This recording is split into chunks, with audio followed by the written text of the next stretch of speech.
Support for this podcast comes from Learning Alliance. SGI members, you can gain virtually unlimited access to the vast assortment of high-impact sales, communication, leadership, and management training provided by Learning Alliance by becoming a Total Access member. In addition, with Total Access, you gain access to an arsenal of online instructional videos to augment your training at home. You get the in-person and online training for an incredibly small monthly investment. And training is most definitely an investment. Members on average see a return of $3 for every one they spend with Learning Alliance. To sign up, go to the new Learning Alliance training portal on your SGI Hub website or call at 941-702-9623. Welcome to the Successful Contractor, powered by Success Group International, a show for residential contractors about residential contractors. We chronicle business journeys, share insights, and celebrate successes in this wonderful industry. I'm your host, Bob Houchin. Hello there, SGI family and other contractor friends. I'm so thankful you're here. As a reminder, all episodes of the Successful Contractor Show are available on YouTube as well as your podcast player of choice. Before we get into today's episode, I wanted to remind everyone that registration is open for your SGI Fall Expo. It will be in beautiful Temecula, California. That's Southern California wine country, October 6th through the 8th. And if you haven't heard, by registering and attending Expo, you could win SGI and Learning Alliance's big giveaway. It's the Success On-Site Giveaway. Here's how it works. Every week you've been registered for Expo, your name will be entered into a drawing. For example, register 5 weeks early and you'll be entered 5 times. And to be entered, you must register by September 10th. Now the prize, one lucky winner will have the option of one of these 3 on-site options. A free Learning Alliance training on-site, a free SGI coach on-site analysis of your business, or a free Brandon Marshall motivational on-site. Here are the particulars. Again, only one lucky Expo winner will win one of these opportunities. You register by clicking on the registration banner on your SGI Hub today. The earlier register, the more chances you'll have to win because you'll be entered more times. Already registered? Don't worry, we're automatically adding your name each week, and the winner will be announced from stage. So you must register and be in attendance. So register soon, add up your chances to win. We're looking forward to seeing you in Temecula. Today's show is a great conversation I had with SGI's own Brandon Marshall. Brandon's our Vice President of Learning Alliance, which is SGI's training division. At our last SGI Expo in San Antonio, Brandon delivered another exceptional motivational message about finding your inner line. If you're an SGI member, you can watch that entire presentation on your SGI Hub website, so go check it out. But in this conversation, I had the opportunity to ask Brandon about that presentation. And to no surprise, Brandon was full of more inspirational and thought-provoking insights. For example, we talk about how to become more confident in what we do, especially when making change in business and life, why great leaders must lead and lift others, why it's so important to look at each person on your team and imagine where they'll be in 5 to 10 years. Brandon talks about some of the great lines he delivered in his Finding Your Inner Line presentation. I could share them, but why when you'll hear them in just a minute. I'm sure you're going to go ahead and really enjoy this.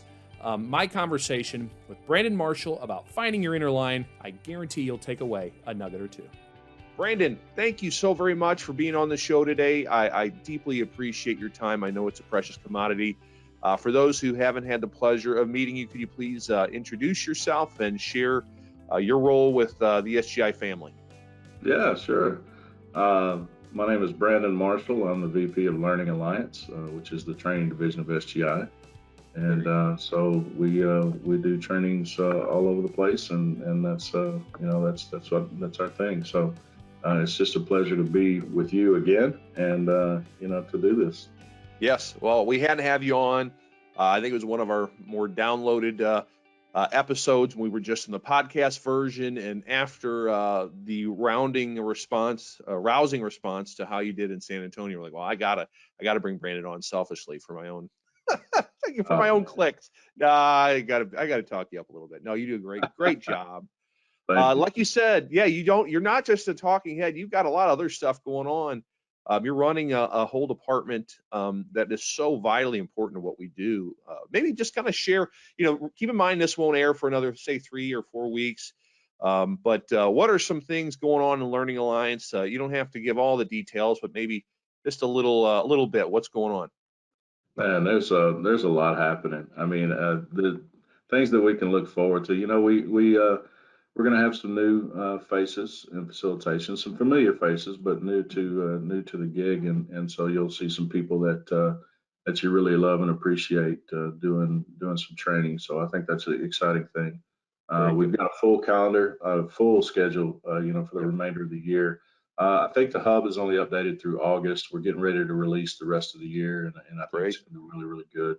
That's great. A couple of things I'm really, really excited about. We just started doing what we've done in the past. We've done some on-site training for members at their location, and that's something that we're really putting an emphasis on because there's just something special about it. I just did one last week in Las Vegas for a team, and one of the things that they really appreciate about it is it gives a chance for their team to be there together and all learn at once, and it's sort of a team building sort of deal. So that's going to be available more frequently in the future, and so questions about that, obviously people can reach out to me. Sure. We have for Expo, we're doing a brand new class, never before seen, that Michael Zeller and I are developing at this moment. It's called Developing Effective Managers. And so one of the things that we keep hearing from people is about that mid-level management type of thing, moving people into that role. How does that all look? And so we're developing a class around that he and I will facilitate there at Expo. So it's our first time facilitating a class together. So I'm excited. He's excited. Yeah.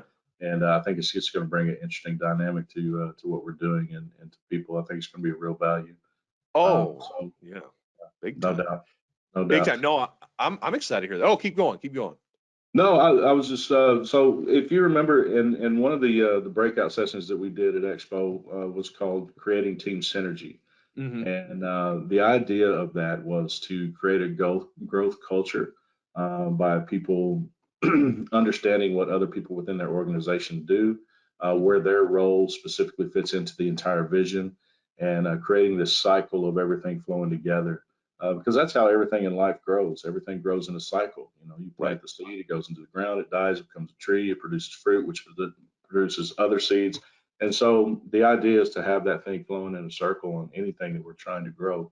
And this breakout session had just a really, really great response. And so when I got back, there were a lot of people reaching out saying, how can we have you come and do these things? Which I'm happy to do. Sure. Come out and do something for your team.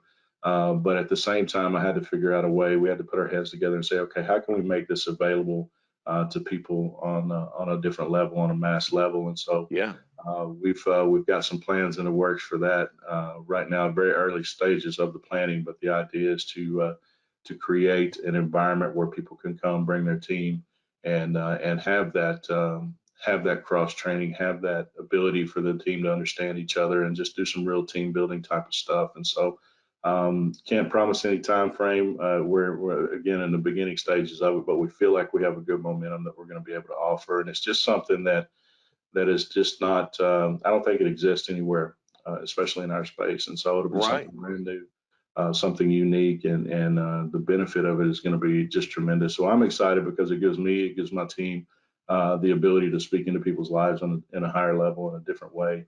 And really build that team and build that unity and build that vision for the company. So more to come on that, but I'm telling you, it's going to be cool. That's two really exciting offerings coming down the pike that are definitely needed. So that's good stuff. I didn't expect these bombs right here, but that's a good way to start off an interview. So I appreciate that, Brandon. I'm looking forward to hearing that content, seeing that content, because they're two big areas, absolutely, that are desperately needed, and people people want that stuff. So that's good stuff. I'm sorry, TechU has a big following now. We started the virtual technical training, and man, it has really picked up steam. People are really enjoying that. So that's good. It's going really, really well. More and more people are buying the seats and offering it to their people for training, and it's so that's got a good momentum going as well. I couldn't do this without mentioning that. It's a tremendous ad. Are people using that more for newer technicians to kind of get them up to speed, or are they using it more to help, more experienced guys to see something different? Where's the benefit for people finding the benefit at? I think a little of both, and I would say the majority of people are using it for some of the new technicians that are coming in to get them up to speed quicker. Now, it doesn't take the place of something that will get you licensed and all that, but it definitely is some hands-on stuff that they can utilize that will give them a real life look at what it is. And so, it's just it's again, it's a tremendous add to what we're doing. Yeah. Yeah. I guess I should have you explain to people what that is if they didn't make it to Expo, because, there are people that just can't get there, or there's people that are outside of the group that might want to come into the group. Kind of share what that is exactly. Yeah, so TechU is a virtual technical platform where your technician can come in and either you can use the headset, the Oculus, which is really cool. You see people doing the whole VR thing, and it gives them an actual walkthrough of what to do when they get on the call. So you go and diagnose a problem.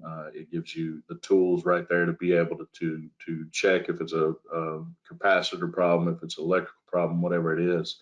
And you're actually looking as if you're in the home, as if you're looking right at the equipment there. And it's even so advanced that if you put the tool in the wrong place, it's like, whoops, you shocked yourself. Don't do that. Let's cut the power off first. And so it's really neat. It's powered by Interplay Learning, which I think some people are familiar with. And we're continuously adding to it and looking to grow that side of it. But it's just it's a really unique thing. Really cool. Yeah. That's a great way of people to expand their technical training. We talk about the value of training every day, every week. It's just another tool in their arsenal that's very exciting to hear that people are responding well to it. So that's awesome. Definitely. But today I want to talk about I guess that was rolled out in San Antonio, right? So we're gonna go back to San Antonio. You had a whole host of presentations, and the one we're going to talk about today is something that you called Finding Lions. And my first question was before you turned your camera on is what made you think about building a presentation around lions? And you said, well, you check out what I got behind me. So do me that favor, show everyone that amazing thing right there. So this is a 3 feet by 4 feet lion head, completely fabricated out of metal. And it weighs about 80 pounds. And I have a friend who's just a tremendous talent when it comes to metal art. And he made this for me as a gift several years ago. So it found its home here. My wife wanted to build a bookshelf in our house. And I said, we don't need a bookshelf. And she said, yes, we do. I said, well, one rule, the lion goes right in the middle. So if we're gonna spend the money to do that, I want a place for him. So just hangs out here and overlooks everything. So yeah, it's kind of neat. Cool. No, that's very cool. I mean, that's an awesome centerpiece, especially for a bookshelf. So I need to get in something like that. That's pretty cool, dude. So where did this idea of you said before I hit record, lions have always been something you've been attracted to. So when did that start? Like, was this as a kid or just something, in adulthood that you picked up? And what do you think the genesis of it was? I just think the overall presence of a lion and what it represents is something that's important to me. It's a powerful being, and yet it doesn't go around bragging about how powerful it is. I think, when I was younger, I had a dream about lions, and it really kind of changed the way I viewed things. It changed the way I viewed leadership. I was already in a leadership role, but I really didn't understand what that was. And so, the more I thought about it, the more I contemplated it, the more I started studying them, and I just have a real, love for them and appreciation for them, which I think most people do. I think most people recognize the lion as something that's very majestic and mystique about it that you don't have to announce when a lion's in a room. People automatically know, and so that's one of the reasons I chose it for this particular session, is because I want people to. It's something that people can identify, and you don't have to work real hard to draw the correlation between leadership and what your point is. When you use a lion as an example, I think people are already there and already engaged. So it was just a way to do that. Yeah, I like it a lot. I always love in your presentations, and I've seen enough of them. You early on, and really throughout, you tie personal stories together, and it's a great way people connect with you, and you get to show them a bit of yourself, and you obviously know what you're doing. But there was a story early in your presentation, and I definitely I definitely felt that feeling you felt back then, is that experience at the roller skating rink as a chubby kid and holding on to the sides because I was not a good skater either. I preferred the carpeted side, you kind of hang out over there, right? Because it just takes one time busting your butt and you go, okay, I'm just going to hang out over here and talk to people. That's the one thing I'm good at, but was not roller skating. But maybe share for those who missed it what your experience was and just kind of what that did to shape who you are. Well, so I think it's something that everybody can relate to on some level. When we were younger, going to the skating rink, going to these places to hang out, and just sort of the music, the lights, the whole atmosphere. And this particular story, I was hanging out on the rail like I did, and what was so funny, Bob, is that like if limbo started, you remember how they used to do limbo and like everybody would. Oh yeah, I hide. I can hide.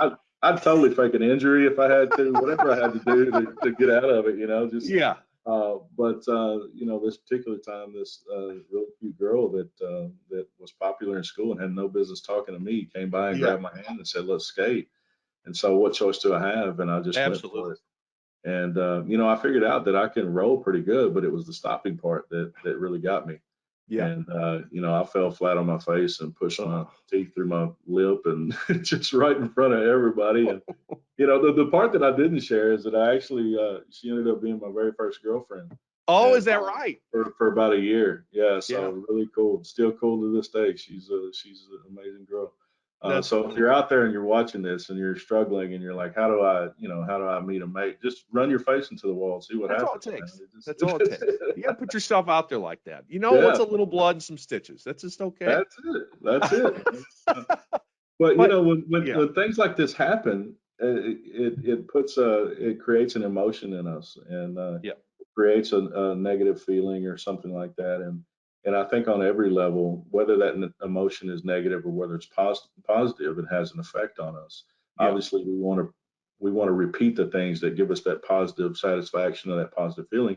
That's how habits are formed in people's lives. They do something that creates a positive feeling or a satisfactory feeling, and they feel like the only way to get that feeling is to repeat that process or to do that thing again or to go right back down that trail.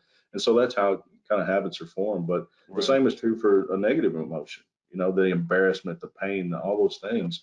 The one sure way to never experience that again is to not repeat that process, to not skate again, to not try again, to not do these things will help us to avoid those things. And so, in this presentation, especially, the idea was to outline that and have people realize that just because we had one result one time doesn't mean that every result is going to be like that. And that it's okay to branch out and try it again, maybe take a different angle, you learn from it, but you just don't stop, Yeah. And that was the thought process behind that. No, I think it's really good because it's funny. You told that story and I immediately, I can remember those embarrassing moments of busting your butt. And you start thinking, it's like, boy, it's really easy to remember those negative moments that inhibit your growth and or your ability or your desire to take chance or to do something different. And we see that all the time in our space, right? We see the contractor or a technician that, something happened and they failed or they lost money or whatever, and then they stop, right? And that we just can't do that. We have to grow past that. Sure.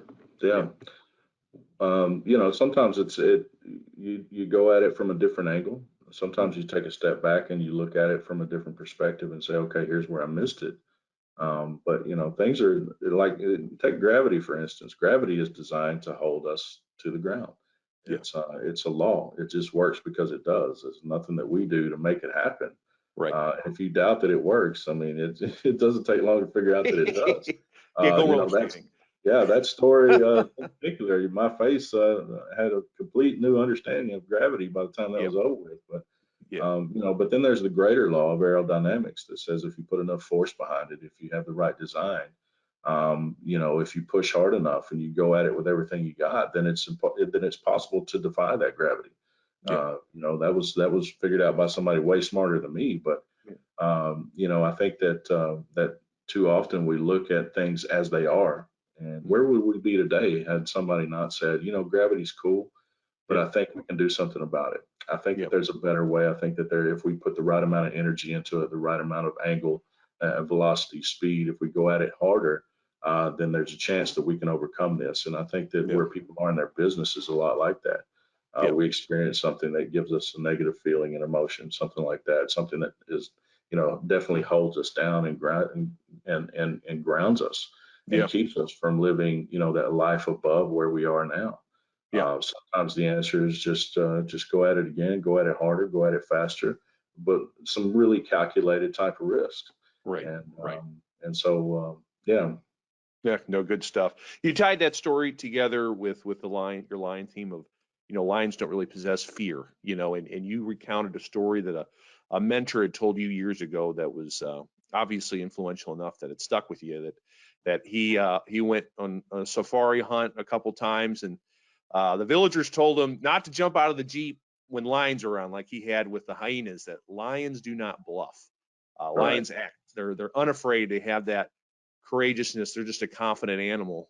They don't really care what they're walking into. How do we as people get more confident to do those, to be maybe more calculated, but to take those chances where we've fallen before, to do that role play when we felt like we looked like a clown before? How do we find more confidence in ourselves? I think that would be such a big helpful thing if we could figure that out. Yeah, I think that people naturally, we're born with the ability to be confident, a certain amount of confidence. It's our experiences that shape that in us, that whether we maintain confidence in something or whether we don't. The lion doesn't have a lot of natural predators to be afraid of. He doesn't have that thing that constantly reminds him of his weaknesses. And so it never shaped or formed in his mind that there was any other result other than winning and being on top. If you remember, the rest of that story was about the hyenas and how they were bluffed out of their food, and the other animals that were bluffed out of what they had fought hard to possess. And so I just want to address that and make a clear distinction that there are those that will bluff. There are those that you can take from, and then there are those that are not.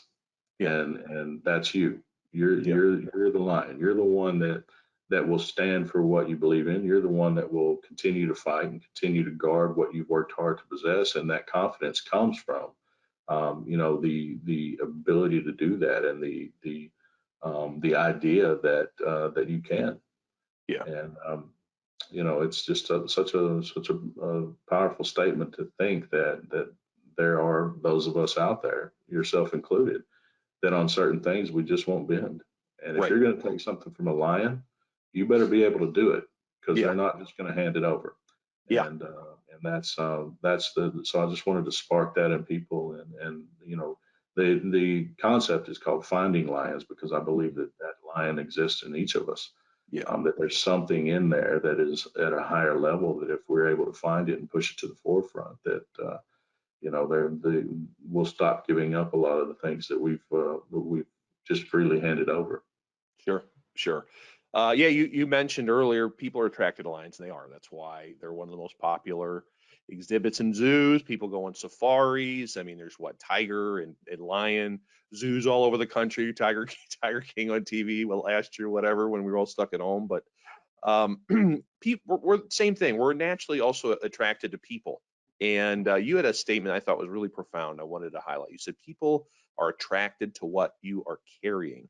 What does that mean exactly? Can you explain that to people? So just one quick example. My mother, growing up, she had the weirdest friends, Bob. I mean, some of the strangest people you've ever met in your life. Truly, they would bring us gifts to the house, and I'm like, where are these people coming from? They're just these strange women that would come or people that would show up at the house, and they would give us little gifts, like, here's a jar of buttons. And I'm like, just really kind of. And they were sort of the people that my mother friended, sort of looked down on as most people would say, the outcasts of society. And I always thought that was a strange thing. But they were attracted to my mother because my mother had this thing about her that would make people feel good about themselves, that she would make you feel like you belong, that she would make you feel like you were as important as anybody in the world. And so I realized that people were attracted to that part of her. And I think that each of us possess something that is equally beneficial for everyone else. And that's really the thing that people are attracted to. People follow us because they feel like we have a sense of what's next for them. It's not our charisma, it's not our good looks, or thank God, it's not our talent and these types of things. Yeah. It's that thing that they feel like is going to benefit them. Mhm. And that's what people are really attracted to, whether they're conscious of it or whether they're not. We put off Yeah. this natural thing about us that is so magnetic that it just draws people to us. And Yeah. when we learn to hone in on what that thing is and start to really utilize it and start to really push it out there, the more benefit that we're going to be to other people. But the Yeah. first thing is the knowledge that we definitely possess something that is beneficial. Right.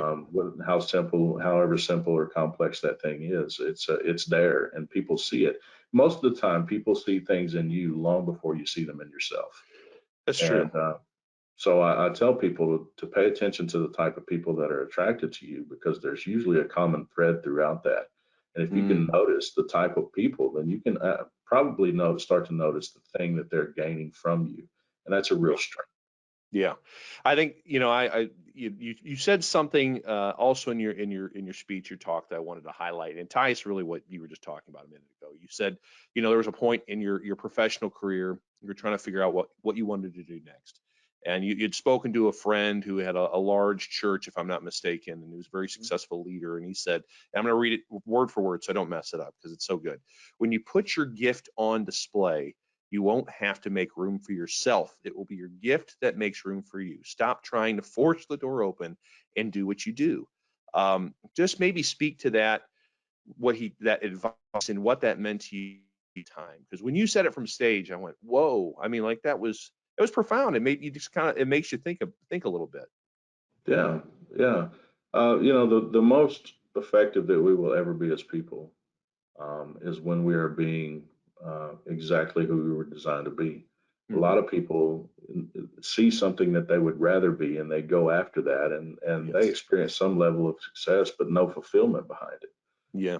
They experience some level of doing good, but there's absolutely no joy and fulfillment in it, because that's not who you were designed to be. So in this particular time in my life, I was in a transition period. I Yeah. had just left pastoring the church in Granbury, and I had a choice. I had two opportunities in front of me, one of which was going to make me feel like I was going backwards in life, which nobody really wants to do. Right. So when I had this conversation with him, he's a person who obviously everybody wants him involved in everything, and everything looks like an opportunity when you're in a dry season, when you're in a season of life where you're not clear. Everything can look like an opportunity, and that's a very dangerous place to be. So I asked him Yeah. the question: how do you know the things that are for you and the things that are not? Yeah. And that's exactly what he said. He said, you just Wow. have to put your gift on display. And if there's room for you, if there's room for your gift, there'll be room for you. Yeah. That's what he told me. And Yeah. if there's not, then there won't be any room for you. So you just put the gift on display, and it'll make room for you. You don't have to force the door open. And so I made a decision, and lo and behold, I made the decision that would allow me to be who I was Yeah. and the things that were really in my heart to do. And man, it has opened so many doors, things that Yeah. I never thought I'd be here talking to you. I never thought I'd be, at Expo, rubbing elbows with some of the greatest people on the planet. I never knew any of that stuff. All I Sure. knew is that if I put this out there, then it's gonna create something, and Yeah. it did. Yeah, that's exciting. Yeah, you certainly you do have a gift of speaking, motivating, changing people, getting them to be introspective, and you shared one of your your first speaking engagements happened. You shared that story and how it turned into a business and how it had you traveling all over the country and it provided some burnout. Even though that was your gift, it provided some burnout, but you stuck with it. Yeah, And it ultimately turned into your role with SGI, and you kind of tied it to your example of a caged lion versus a wild lion. The wild lion refuses to be pushed into extinction, and the caged animal kind of just gets just gives into its habitat, its caged habitat. So I think it ties a lot to what, again, our members face a lot. They get exhausted. They work long hours. They're running a business. They're trying to get it off the ground. They're trying to grow it. It's very easy to be like, man, I just give up. I can't do this anymore. I'm tired of trying to make changes. I'm just be happy in what I am. So what do you say to people like that to keep fighting? How do they break through that exhaustion. How did you break through that exhaustion?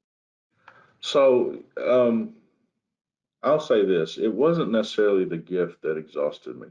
In fact, this energizes me. I mean, people are like, "How can you do 4 sessions in an expo?" That takes a lot of time and energy, but that energizes me because that's who I am. Yeah. So it wasn't the gift that exhausted me; it was the environment that I Mm. was using it in that really weighed on me. And so I think that for most people, we understand what we do for a living. We love what we do. I mean, Yeah. these contractors, they absolutely love what they do. But Right. if you're facing like exhaustion to the point of wanting to give up, to the point of feeling caged, it's not necessarily that gift that's the problem. It might be the environment. It might Right. be, the way that it's being used, or the amount of stress that you're under for this, having to succeed and having to do this. You've got this vision and dream, and we always feel like this clock is ticking on us. And Yeah. those are all weighty things. Yeah. But if you just make the main thing, say, this is what I do, and simplify it and step back and get a different perspective, Mhm. and really realize the environment. The only difference between a wild lion and a caged lion is the environment. That's it. One still hunts and still motivated and still hungry because of where it's at, because it doesn't have any other choice. Right. One, is hand fed in a cage. It doesn't experience all the freedom, but at least it doesn't have to wonder where its next meal comes from. So Yeah. I think somewhere in there, in the middle, is where people desire to be. We still want the freedom to be able to do the things that we desire to do, and that we love that hunt, we love that instinct. Yeah. But at the same time, there's the stress of, it would be easier if I just played by the rules. It'd be easier if I just stayed here and allowed somebody to feed me. Well, Sure. you got to decide what you want to be. Yeah. There's risk involved on one side, and the other side is no risk, but there's very little joy. If you Right. look into the eyes of a lion who's in a cage, it's still 100% lion. Don't Yeah. get me wrong. It hasn't changed its DNA. It hasn't changed what it's become. It's simply lost its desire to hunt. Yeah. It's lost its instinct. It's losing these things because it's being given to them. It's being handed to them in a way that they were never designed to live. And so, Mhm. I understand burnout. I get it. Yeah. I Yeah. understand, grinding and doing these things, but it all points back to that one thing, and that is that when you love what you do, and you do it well, and you do it because it's who you are, then the opportunity for those instincts and things will be there. Mhm. Take a look at your environment, and if it's a culture that you're not happy with, you have the power to change that culture. You have the power to Right. change that environment. It just takes some time. Yeah. Sometimes you just got to step back and breathe and go, okay, Yeah. and it's hard to do, Bob, because we wake up, we go and do our thing, and we come back and we feed the kids and we put them to bed and we take them to school. And, when we go to bed, we get the pleasure of waking up tomorrow and doing it all over. Yeah. And, we have to be intentional about taking that time to breathe and step back and go, okay, what's the next good thing that I can do? Yeah. What's the next good move that I can make? It's Yeah. not a 180-degree turn from one thing to the other. Sometimes it's just a small adjustment to go, okay, this is where it's causing me frustration. How can I fix this? And really start to shape that environment to who we are. Support for this podcast comes from Minuteman Press to Pair. Minuteman Press to Pair is a complete marketing service provider offering professional design and direct mail services. We have an extensive knowledge and experience in the residential service industry, as Minuteman Press to Pair has been helping SGI members with price guides, inspection forms, club materials, postcards, and more since 2001. Minuteman Press to Pair is the only Minuteman location affiliated with the SGI Preferred Partner Network, providing you with member rebates and discounts. Contact Denise today for more information at 877-203-4769. Welcome back to the show. I'm talking with Brandon Marshall, Vice President of Learning Alliance, on the topic of finding your inner lion. It's been an incredible 30 minutes. Let's get ready for another amazing 30 more. Let's jump back into my conversation with Brandon Marshall.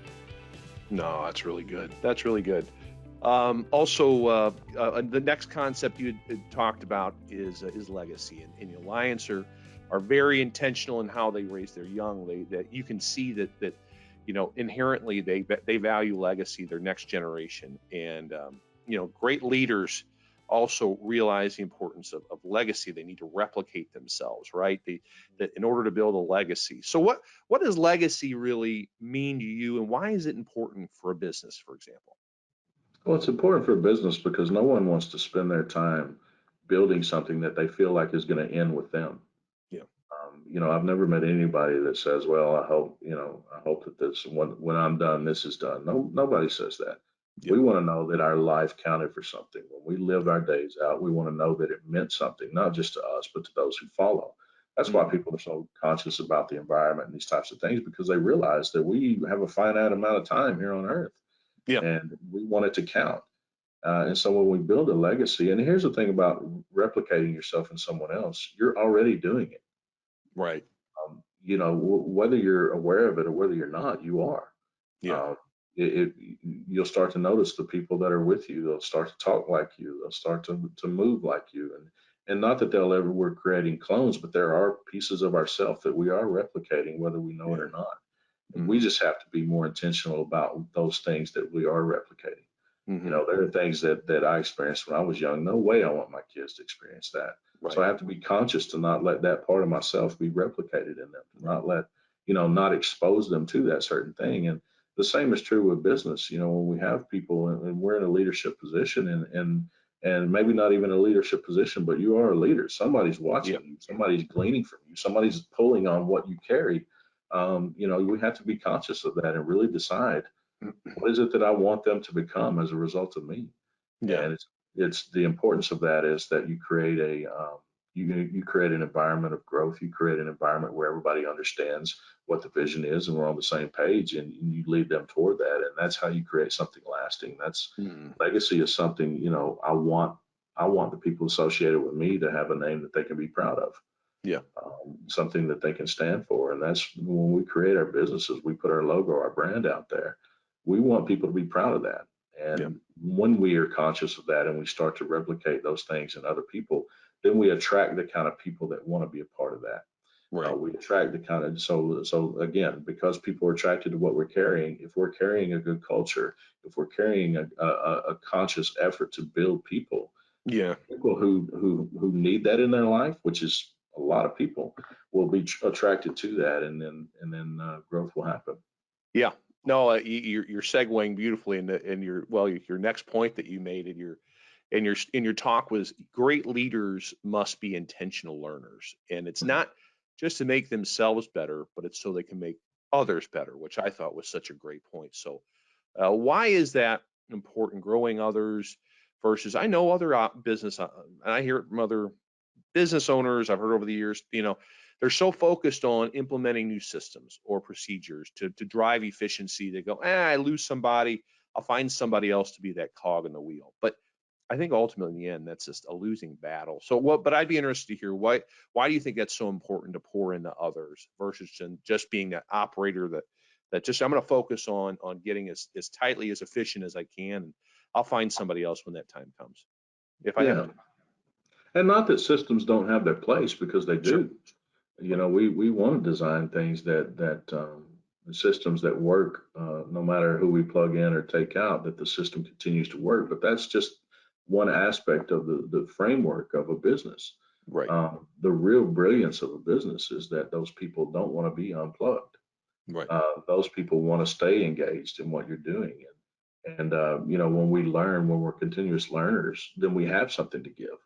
Hmm. Um, if you're not continuously growing, your people will only grow as far as you're willing to grow.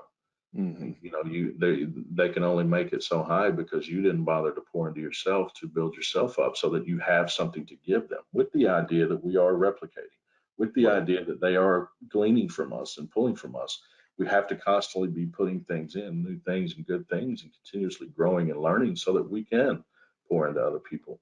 Right. And the result of that will be, once they realize the benefit that you had in their life, they're going to do everything they can to pay you back, Hmm. by being faithful in what they're doing for you, by being people that you can trust, by engaging in the vision and really grabbing that thing and running with it. They learn to run alongside you instead of underneath you, Yeah. and that's where the magic happens. That's where the wagon gets pulled. That's where Yeah. the growth really starts. That's good. That's good stuff.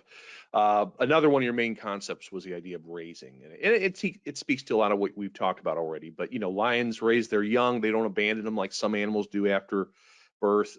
Good people, as parents, good parents raise their children. Good leaders raise their people. And you mentioned this idea that when raising people, it's important to do three things. And I thought it was profound. And I'm going to read them so I don't mess them up. But give them something to think, give them something to feel, and give them something to decide. And we hear all the time, I don't know, when training my people, when speaking to them, to motivating them, what do I do? And boy, I think if they just live by those three elements, give them something to think, give them something to feel, give them something to decide, that would be huge, a huge message. So maybe talk about what that means and where that came from for you. Yeah. So I think every time we have the opportunity to speak to somebody, and not just in normal conversation, but when we're intentionally speaking to them to teach them something, those things are the most important, because we want to engage their mind. We want to engage them intellectually in a way that causes their mind to think, that causes their wheels to start turning, because we value the creativity in people.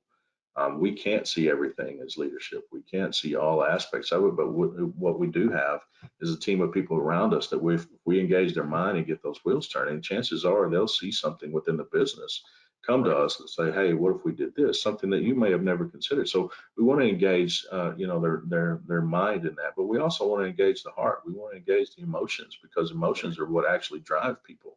We talked about earlier the reason why people shy away from repeating activities or repeating things in life is because the emotion that was created.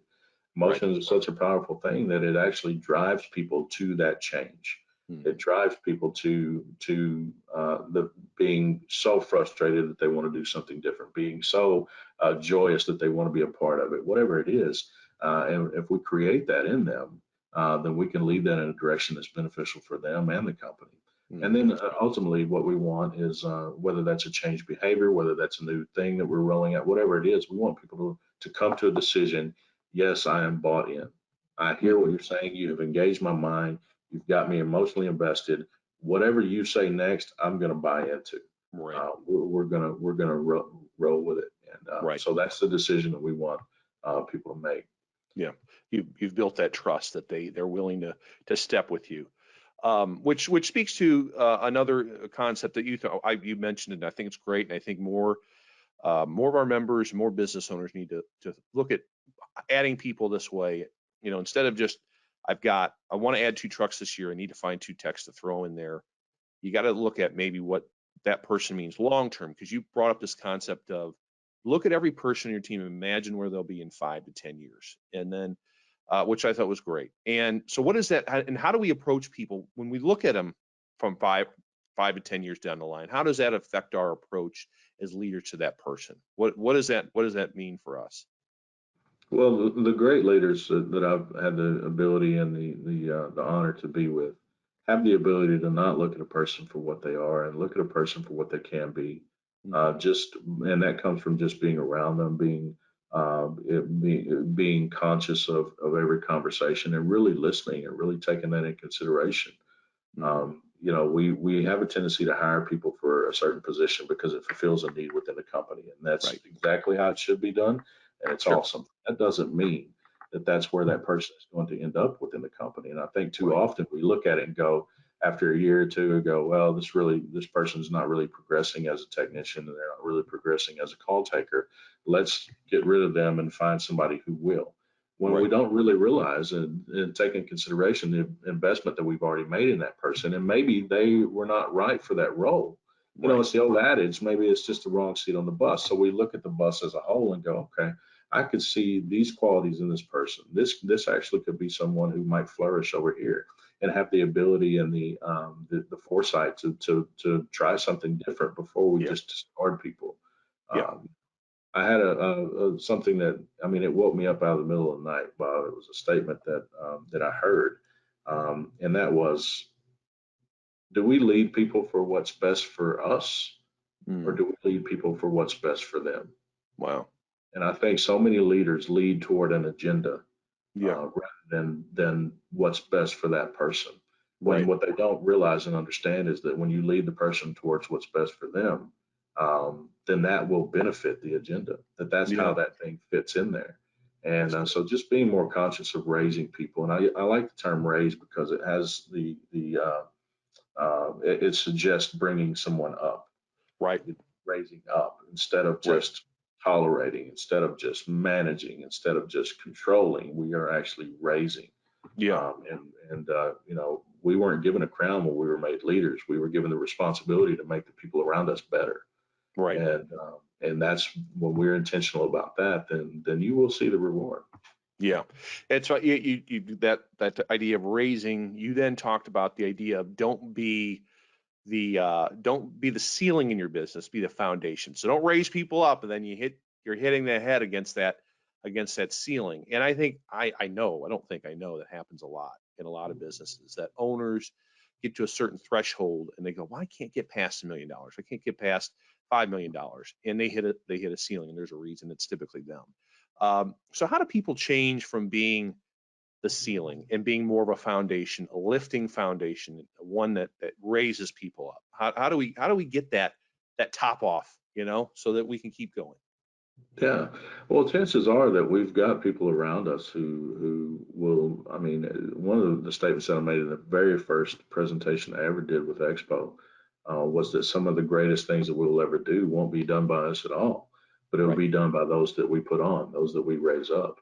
And we have to be okay with that. We have to make peace with that and just say, I am only so talented. I can only go so far.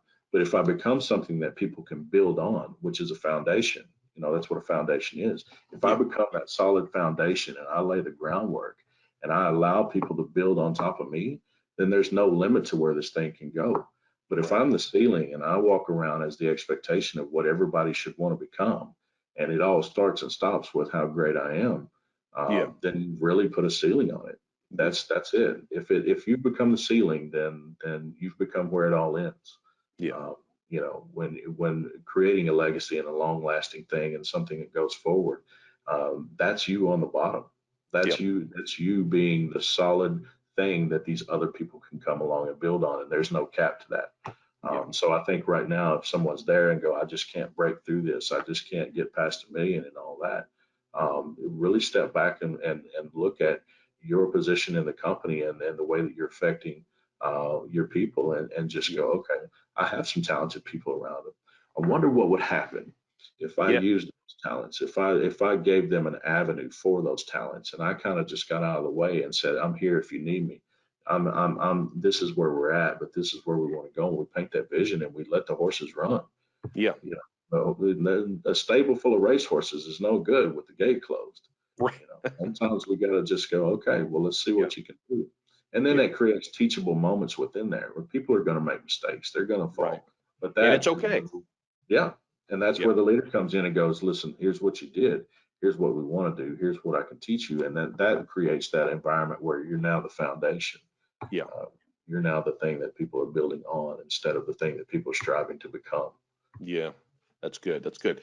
In your speech, you talk about lions running prides, and people. We like to run in groups, right? And we're at our best when we're a group. And you had a little line that I'm going to read, share with everyone. When people feel like they're part of something larger, they will do everything they can to maintain that group, that team, that company.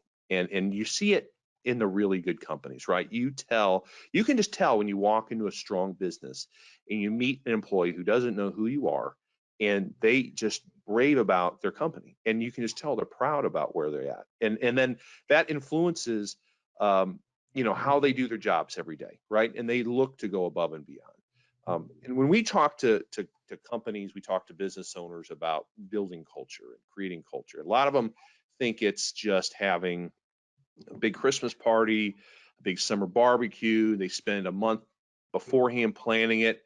But then there's like 6 months in between each of those that, it's just standard slog of every day. And that's real easy to get people to disconnect. So how do people create a culture? What do they do as leaders every day to engage with people, to get them to buy in, so they create that environment that someone walks into their business, they go, holy cow, everyone loves being here. And you can see why they're setting records and people are pushing themselves so the company does better, not just so they make more money. How do you do that? Well, you start by evaluating what's important to your people, and really kind of take a look and go, okay, what is important, and is this something that I've created? Is this something that's important to me? And I never bothered to realize whether this is important to everyone or not.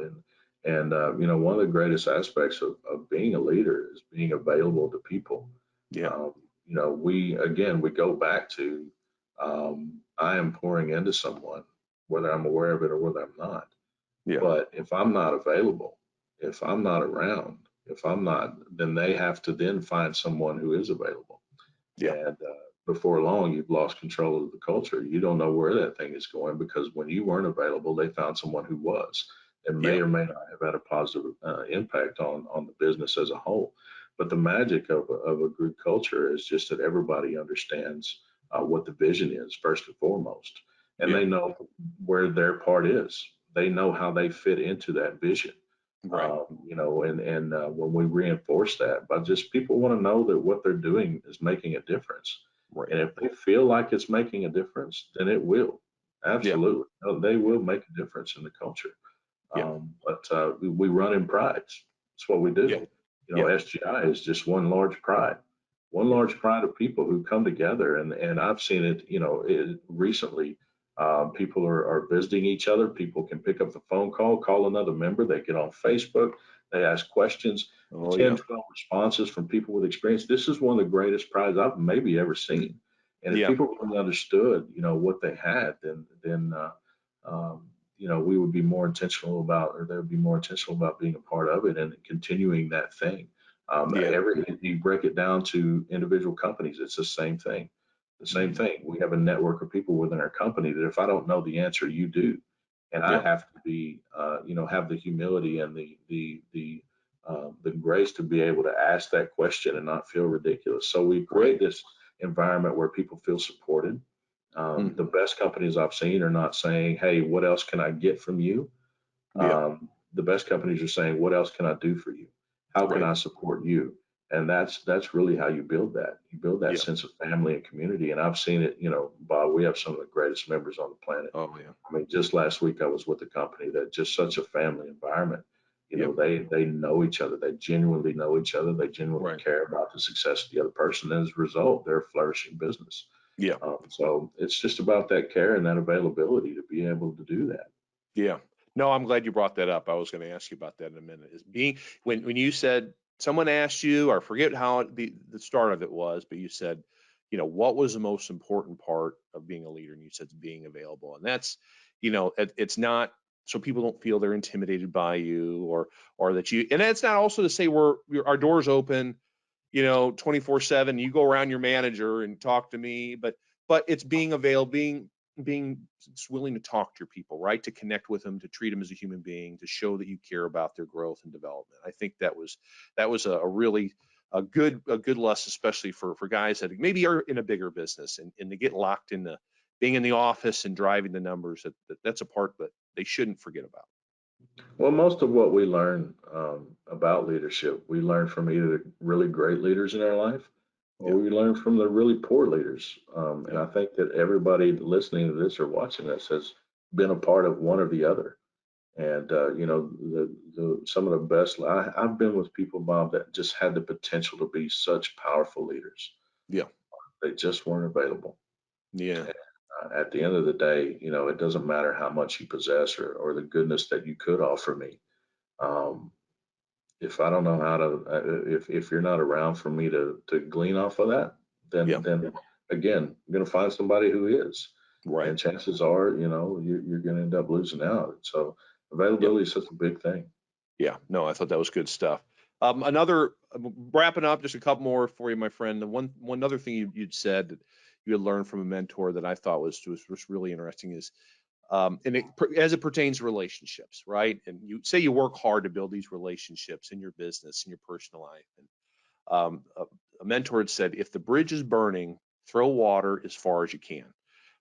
So it's deep. It's a little, maybe needs a little explaining. Can you kind of share what that means? Well, that That statement is extra special to me. The mentor who shared this with me is no longer with us. He passed away last year, No. and he was the guy who actually raised me in what I'm doing now. He's the guy who Yeah. first discovered, what I could do and help to shape and mold that. And in a lot of environments, we have these relationships with people, and we start to see them go south. Something Yeah. happens, whatever the drama is, whatever the thing is that's designed to destroy that relationship. Yeah. And what he taught me was, as much as it depends on you, keep that thing alive. Yeah.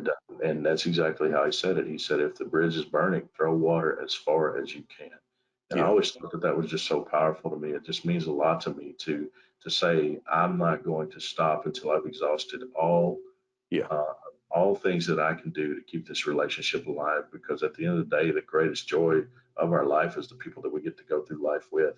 Yeah. And that doesn't mean that you need to stay in my life at this point. That doesn't mean that you play a role in where I'm at now in this season.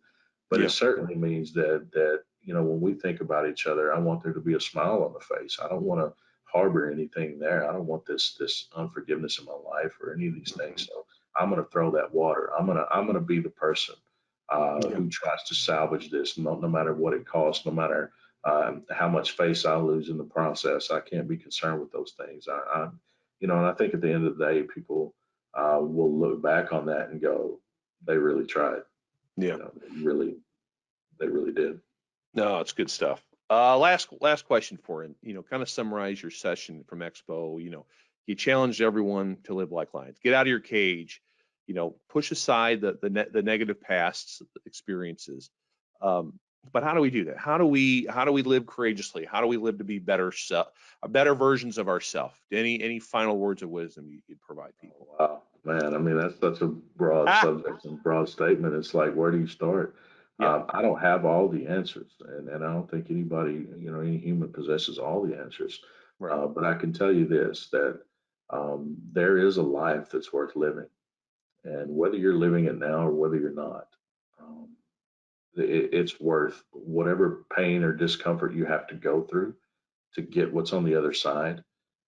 If what's on the other side of that discomfort, if what's on the other side of that leap, if what's on the other side of opening that cage is valuable enough to you, then you Yeah. will.